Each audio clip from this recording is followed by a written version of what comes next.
draw? Just give me your take on what you saw tonight. An absolute carbon copy of the last 3 home games, really, where we've kicked up the hill in the first half and been poor. If I'm honest, I thought we offered very little threat going forward. Can't remember, other than a couple of scuffed shots that I could have thrown me out on even now from 20 odd yards. We didn't really work the goalkeeper, never had any real quality, and our set piece delivery was poor. And they looked a better team, in fairness. Certainly in terms of territory, they weren't like they were opening us up or anything, but they had the ball higher up the pitch. They counter-attacked, got behind us in really poor defending, where we're making mistakes or trying to be too clever and getting it nicked off us. And on the pitch, I keep trying to tell them, you can't. It's so difficult to play on the pitch because it's bobbling around everywhere. Just play the percentage football and land on it and play high up. And then if you make mistakes higher up the pitch, they're not so costly. But we make them in the middle third when we're wide open, and subsequently people can get through us and counter us. But we got in a 0-0.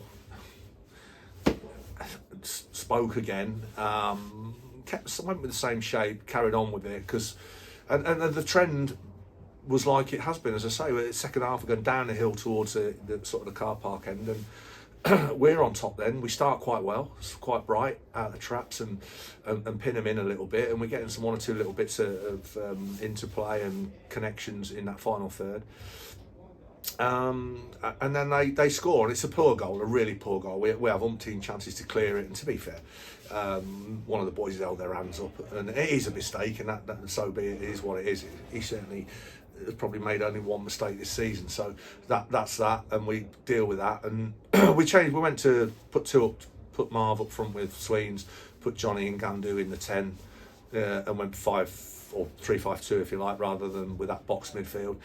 And that seemed to work. Johnny looked really bright when he came on. Marv looked really bright when he came on. Got hold of it. He's somehow the ball sticks to his foot when he dribbles, and he made things happen a little bit and linked with Sweens. And then when we scored, after that, I thought they'd gone. They had absolutely gone. They were like just hanging on. We were playing some lovely football. Then in the final 20 minutes, we looked a really good team.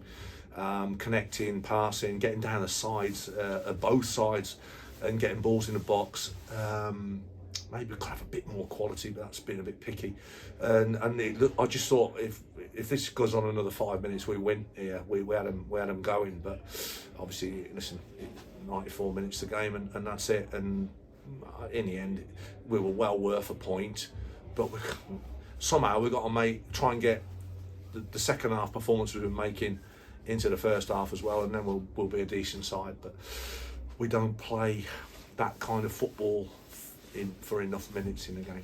And as you touched on already, you made the subs and had the desired effect. I mean, Johnny come on, got his first goal for the football club. Callum Sullivan come on the right, and I thought that last 15 minutes you started to crank up the pressure. Yeah. You just couldn't quite get that second goal, as you've touched on. So obviously, made the subs and they had the impact that you wanted. Yeah, they did, and I said that to him afterwards.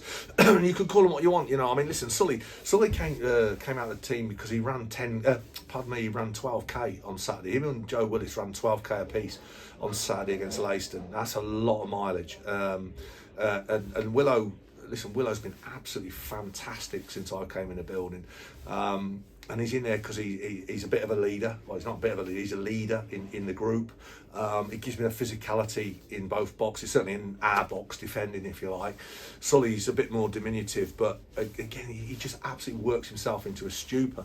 So I'm just mindful with what we've got with the cup games and that left. We've still got a few to go, and I've just got to look after them a little bit as well. But the boys that came on, as I said to you, call them subs, call them finishers. I'm dropping anyone. I'm just giving lads minutes so that everybody's available for selection in the running and up to speed. So that's a bit of a balancing act, and it's not that easy. But we obviously now have they've got a day of rest tomorrow, and then we're training again on Thursday and approach the Starbridge game. And I think we've got 3 at home and 4 away. Is that right? Left in the season in terms of the league. So, that may continue. But the boys that came on have seriously marked my card. You know what I mean? So I was very impressed with the way we played when they came on and the effect that they had on the game. They changed the game. They flipped it round on its head, really, and they could not get out of their half. And it was very sporadic when they did, and we won it straight back anyway. And it was wave after wave, and in the end they cracked. And I felt if it had just gone on a little bit longer, we got them. But credit to them. They've travelled a long way on a Tuesday night, and that may well be a big point for them at the end of the season. And touching on Saturday, it's coming towards an end of a run of 9 games in March. So obviously you had to find that balance over the course of the month, and maybe a few bit of mental fatigue sort of setting in now as well. So how do you sort of manage that last game and going into April now? Yeah, should give you a little bit more of a breather over the coming weeks. Well, it does. I mean, it does for that. I mean, next week will be the first week, as you quite rightly say, where we haven't had a Tuesday game, but then we go. Obviously, we play Worcester City on the Wednesday anyway. I think it's the 9th, and then we're going into the Easter. So we play Friday, Hitchin here, Stratford away on the Monday. So we still got that.